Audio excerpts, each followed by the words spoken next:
Buen día amigos e internautas de las redes sociales de Proceso Digital y Departamento 19. Les saluda el periodista Ronald Ordóñez y en ocasión de este día para reflexionar sobre varios temas de mucha importancia para nuestro país. Para ello hemos invitado a esta sala de redacción al consultor Raúl Ramírez. Él es experto en data. ¿Qué quiere decir data? Todos los datos que se están generando a través de la digitalización. Él cuenta con estudios especializados, incluso sobre inteligencia artificial. Vamos a estar dialogando qué nos están diciendo estos macrodatos para nuestro país. Bienvenido a esta sala de redacción. Muchas gracias, Ronald. Un gran saludo a toda la audiencia digital de Proceso Digital. Estamos acá encantados de venir a visitarlos y a compartir información con toda la audiencia que necesitamos entender la información para tomar decisiones acertadas. Sin duda que permitir y conocer toda la información que nos da el mundo de la digitalización nos permite tomar decisiones no solo personales, sino a nivel de país. Incluso algunas naciones han llegado a comentar que el mundo digital en la actualidad crea presidentes. Vamos a estar dialogando más adelante del tema político. Antes queremos ver cómo está la digitalización en nuestro país. Siempre se ha dicho que el acceso al internet todavía sigue siendo un reto para los hondureños. Esto respecto a los países de la región, porque apenas países vecinos como El Salvador, como Guatemala, tienen un mejor acceso que nosotros. ¿Cómo estamos en ese tema?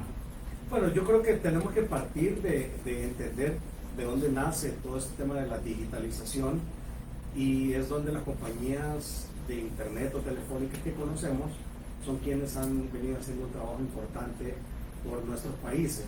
Lastimosamente, los gobiernos, que deberían ser quienes sean los precursores de generar políticas públicas para promover la digitalización, los esfuerzos todavía no han sido sostenibles o que no representen realmente la realidad de lo que está viviendo el mundo. Entonces, esta digitalización la reconocemos y la percibimos a través de los servicios que le contratamos a las compañías telefónicas. Ellos son los que han hecho el gran esfuerzo, ellos son los que tienen las antenas instaladas en el país y en la región, y son los que han traído las diferentes tecnologías que son los que en este momento estamos consumiendo. Si hablamos de tecnologías, tendríamos que comprender que estamos consumiendo tecnologías de internet para dispositivos móviles, que son los que estamos utilizando mayormente, o el tipo de internet que estamos consumiendo en nuestra oficina, en nuestra casa, si es a través de fibra óptica o a través de conectividad coaxial. Pero esas son las primeras oportunidades que tenemos. Ya en Honduras podemos confirmarles que deberíamos estar arriba de 6 de cada 10 hondureños. Ya tenemos el acceso a la internet y a la digitalización. Recordemos que la llegada de los smartphones nos ha permitido acceder a la tecnología de una manera mucho más fácil, porque son dispositivos móviles de bajo costo. Aunque una cifra aceptable, sigue siendo baja respecto a países vecinos. Efectivamente, si nosotros seguimos, llamémosle, en la cintura de los resultados de Centroamérica, porque países como Costa Rica, donde existen 4 o 5 compañías telefónicas operando, Guatemala, 4 compañías telefónicas operando, y un gobierno que también ha entendido la importancia de la digitalización, y luego El Salvador, en donde también hay 3 compañías operando. Todas son de capital extranjero, que son las que también nos permiten conocer cómo la tecnología va evolucionando, porque recordemos que todo esto nace de los países industrializados. Y en la venida de la tecnología a esta región podemos confirmar que nosotros deberíamos de estar en 4º lugar, y posiblemente solo Nicaragua estaría por debajo de nosotros. Para todos los que siguen esta transmisión, esta mañana dialogamos con Raúl Ramírez. Él es consultor, experto en manejo de data, experto en manejo de datos. Este mundo de la digitalización nos arroja en cada segundo las tendencias de una población o el consumo de un mercado en específico. En ese sentido, el trabajo de Raúl permite conocer algunas tendencias, permite en el mundo del marketing qué quiere consumir un mercado en específico, pero vamos a dialogar de algunos datos importantes que le ha permitido realizar justamente la recopilación de todos estos datos en nuestro país. Por ejemplo, dialoguemos qué es lo que en este momento le preocupa a los hondureños, el hondureño de a pie. Nos enfrentamos a un año político, al político le preocupa si van a votar por él o no van a votar, pero el hondureño a pie está preocupado por otras cosas. Todos estos datos, estos macrodatos, el mundo de la data, ¿qué está arrojando? ¿Qué le preocupa al hondureño? Mire, yo creo que, y esto es conocido por todos, pero lo seguimos identificando en la conversación digital, el hondureño está preocupado porque no tiene fuentes de trabajo.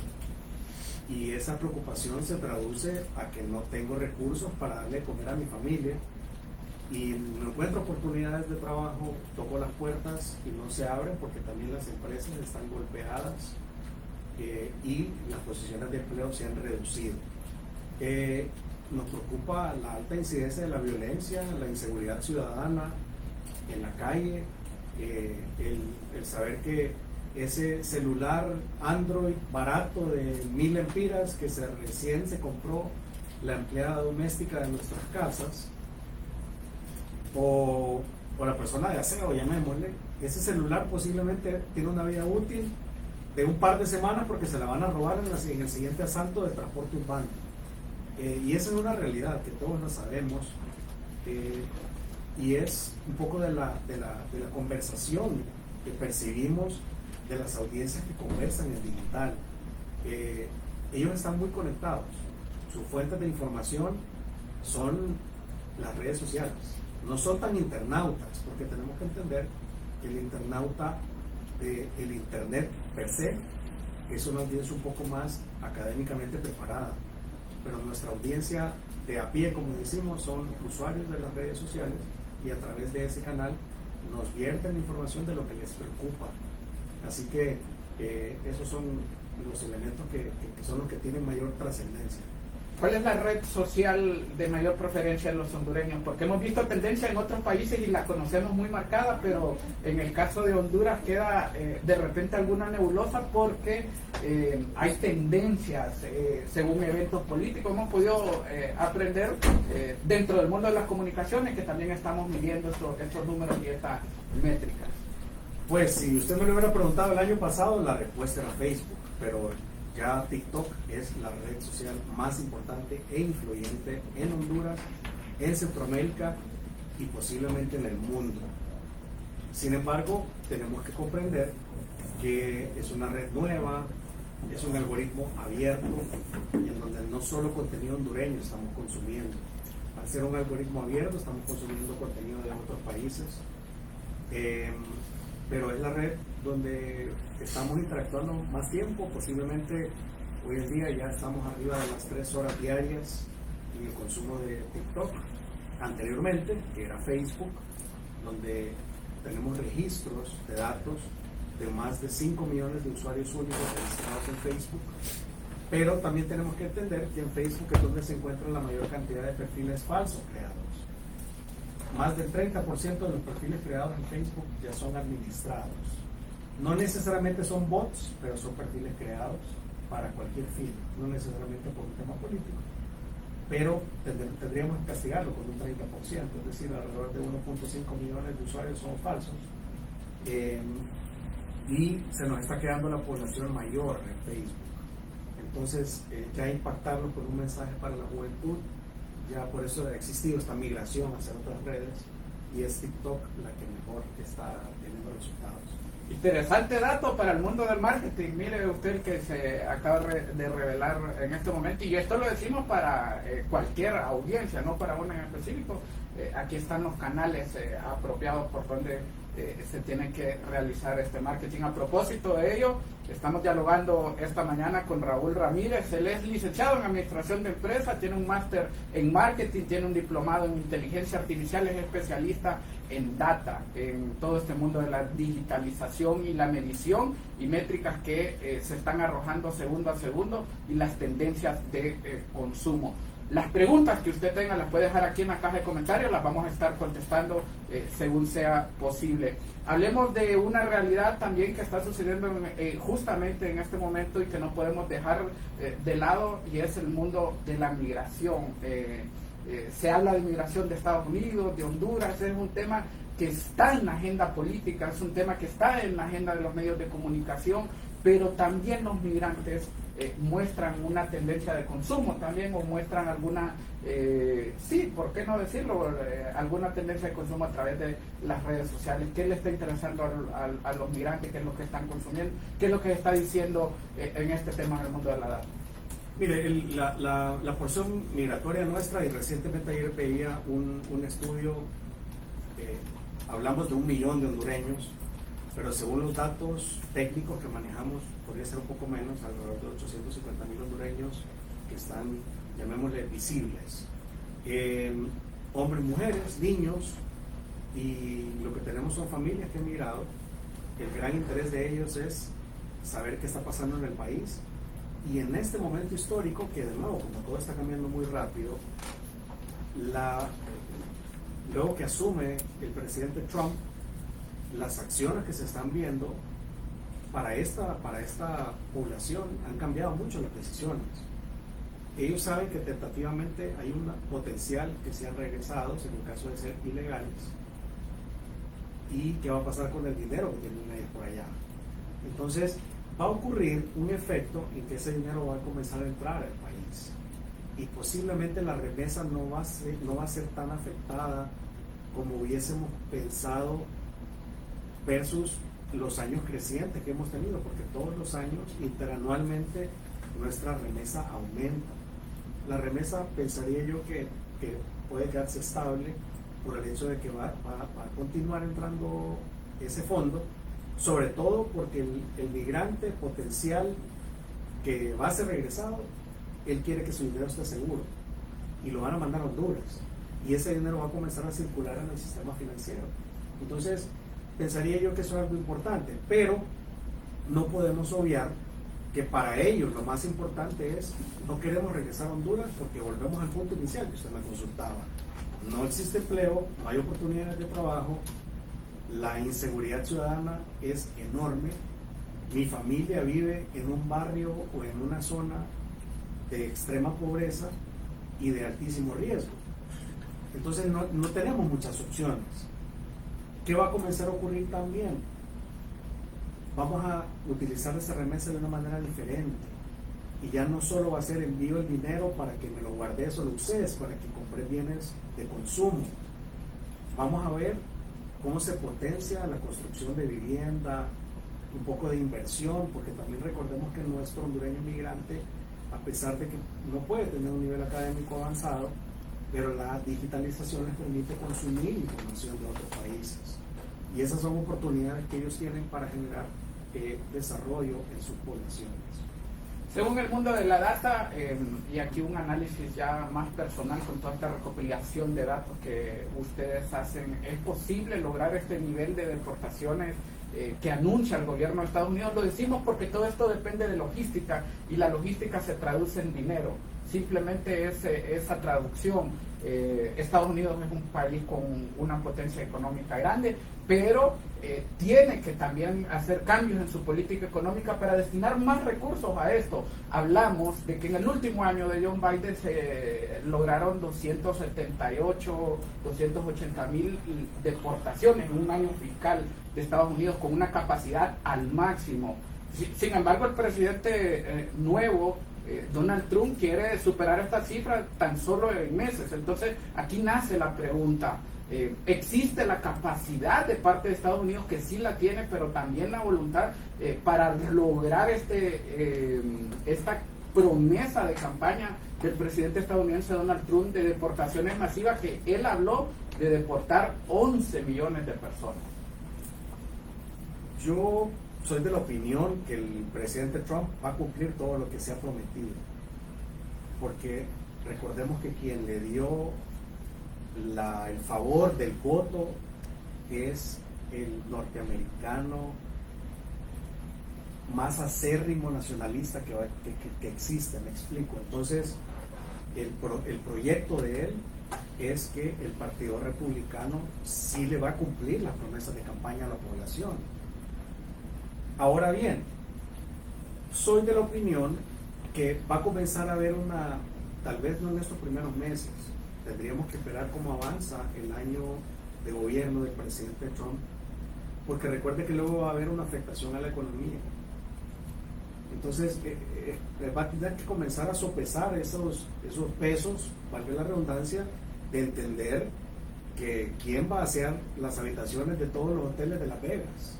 O sea, recientemente estuve por allá en una feria y centroamericanos son los que están haciendo las habitaciones de los grandes hoteles de Las Vegas. Y posiblemente son personas que son indocumentadas también. ¿Y quién va a hacer la agricultura? ¿Quién va a hacer la siembra? ¿Quién va a hacer la jardinería? ¿Quién va a hacer la cocina? ¿Quién va a hacer el lavaplatos de los grandes restaurantes? Y esos son los impactos económicos que se van a comenzar a ver en el consumo rudimentario de la economía norteamericana. Y ahí es donde incide nuestro inmigrante, que son los que están ocupando esas posiciones. Y vea que otro elemento importantísimo en la economía norteamericana, la construcción, donde el inmigrante juega un papel fundamental. Para mi gusto, estos meses ellos van a acelerar. Efectivamente sí vamos a percibir una cantidad importante de migrantes, pero pensaría yo que a los 6 meses de este gobierno debería haber una recapitulación para desacelerar y empezar a valorar otros elementos de la economía. Finalmente, en la parte ya final, porque le hemos solicitado un tiempo también a Raúl, pero queremos también atender todas las consultas y todos los temas posibles que el mundo de la data nos permite analizar. No podemos dejar de lado, Honduras entra a un año político con ferocidad, habrá que decir, ya inició la campaña, empiezan los ataques a través de redes sociales, lo decíamos al inicio en el mundo de la digitalización, grandes líderes lo han llegado a pronunciar, que el mundo digital crea presidentes en la actualidad. Vamos a hablar en una primera instancia de tamaños de audiencia, vamos a dejar el tema de compromisos de estas audiencias para su reflexión, no lo vamos a comprometer a usted, sino que vamos a hablar de números o de tendencias en específico. En este momento, si hablamos en el campo digital, Honduras ya tendría un presidente, según el mundo de la data. Sí, bueno, tenemos que ser bien congruentes y también muy respetuosos, porque recordemos que la información que nosotros manejamos en digital son tendencias.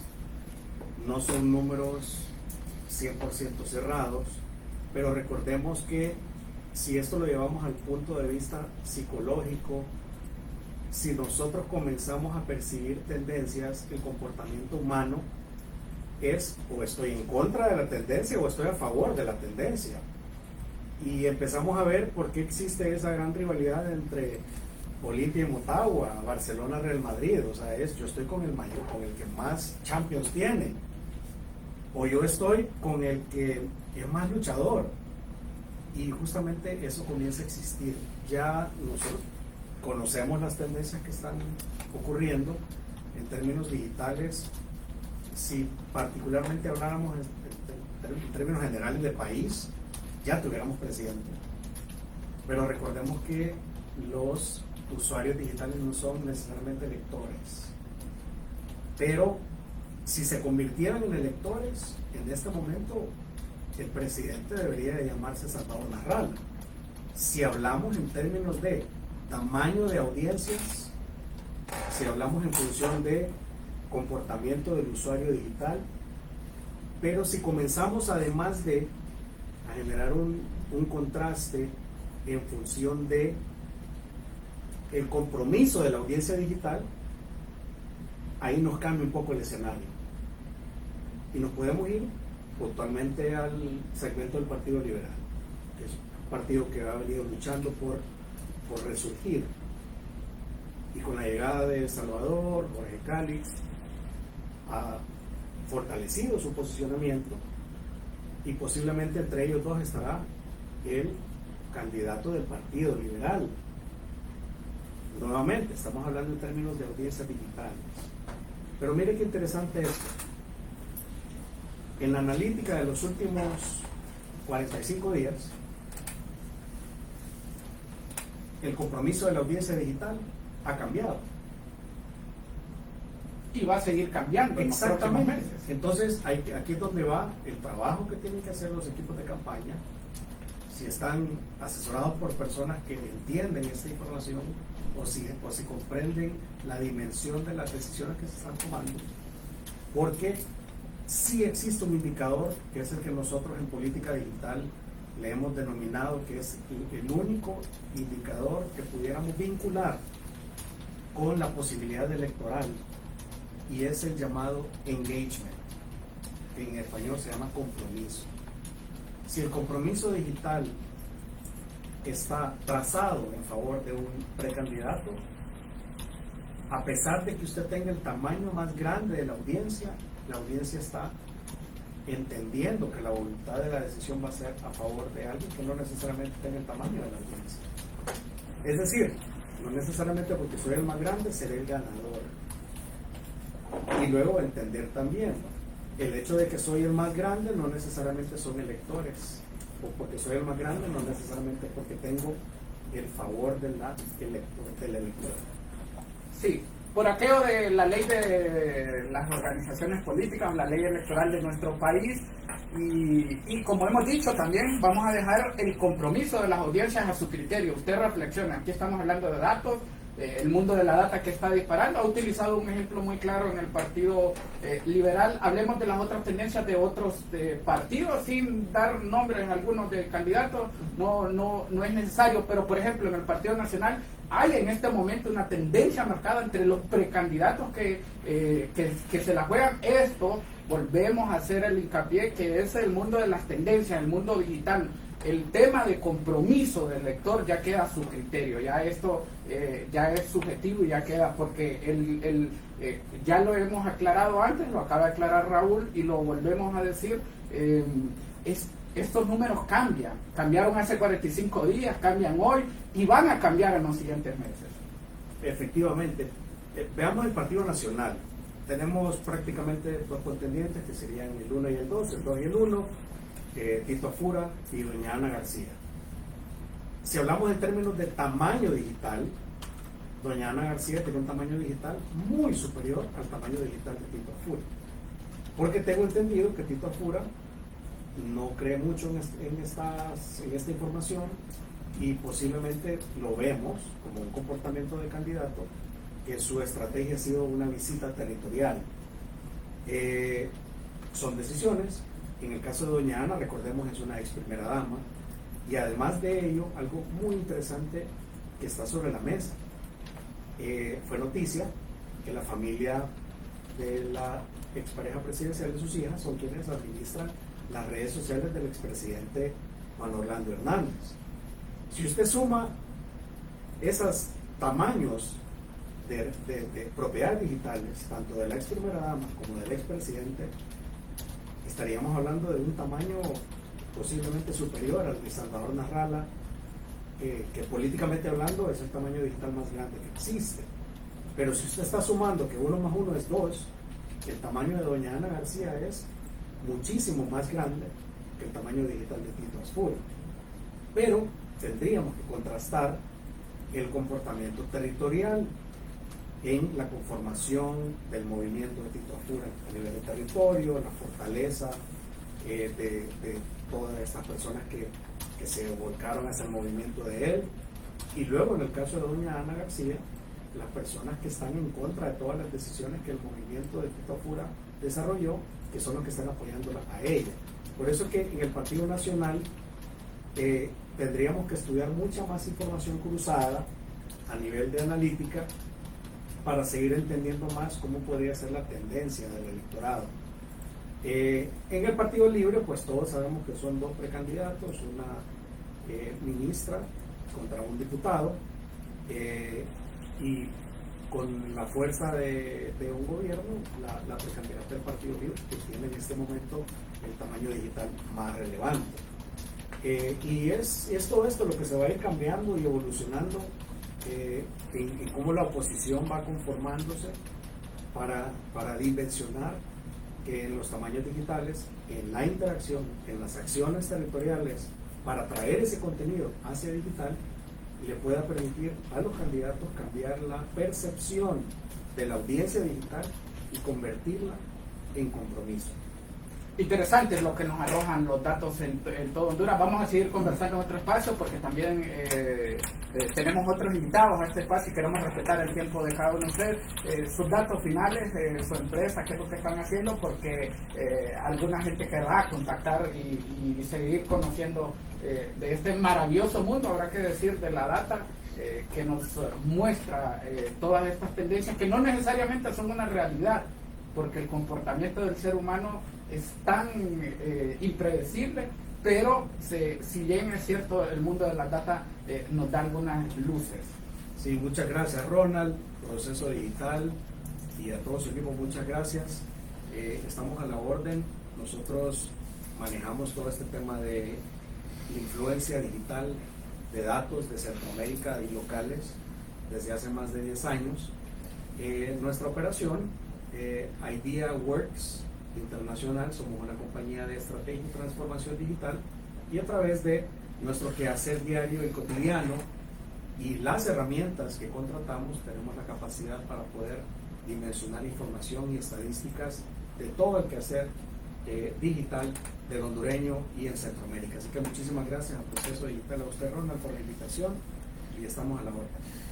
Con nosotros esta mañana Raúl Ramírez, él es consultor y es especialista en marketing y data e inteligencia artificial en nuestro país. A todos ustedes, gracias por el favor de su atención. Esta y otras entrevistas totalmente disponibles en nuestra plataforma digital, en todas nuestras redes sociales, y le extendemos la invitación a que se mantenga totalmente informado del acontecer nacional e internacional a través del www.proceso.hn y por supuesto de toda la temática migratoria a través del www.departamento19.hn. A todos, feliz día.